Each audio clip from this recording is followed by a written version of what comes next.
who've worked so hard to put this on.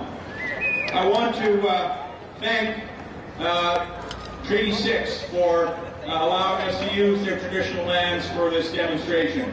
And I want to say that this is about rights.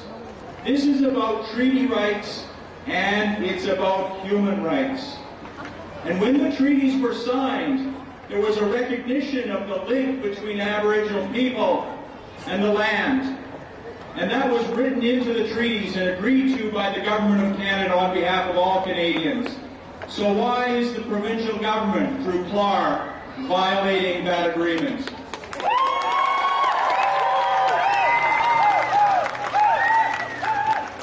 I call on this provincial government to reverse its direction and recognize the legitimate rights and the treaty rights of First Nations in our province.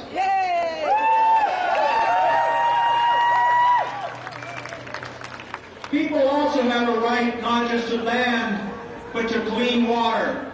And that is a right that has been consistently violated, whether it's a lack of good drinking water on reserves or the pollution of the Athabasca River and the cancer rates among the people in Fort Chip.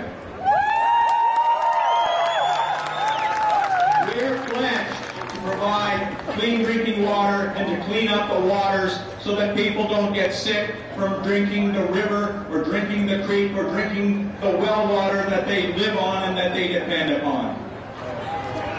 People also have a right to good health care and to good education, and that's something we've been fighting for all Albertans, but in particular we pay attention to the lack of proper facilities for education and for health care among First Nations people, and that is a violation of the treaty as well.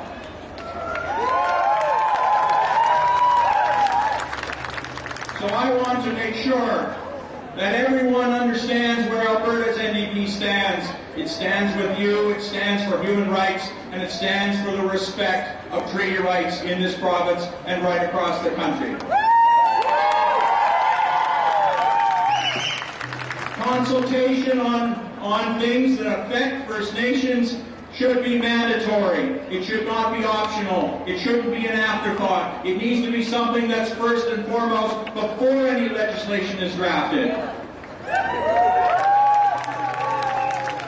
I want to say that I'm very proud that Alberta's NDP is the first political party in Canada, right across Canada, of any political party to establish a comprehensive Indigenous peoples policy, which is based on the UN Declaration on the Rights of Indigenous People. And it makes a clear commitment to social and economic policy anchored in the unique relationship of First Nations, Métis, and Inuit people in our province. The author of that, an outstanding leader in our party, Mr. Cardinal. Are you here? Louis Cardinal, who led that process and has done a great deal in our party to advance the rights and the understanding of First Nations and Indigenous people in our party. So I want to thank you for doing what you're doing, and I want to pledge to you our continued support in all of the things as you fight for your human rights, as you fight for your treaty rights. We will stand in solidarity with you. Thank you very much.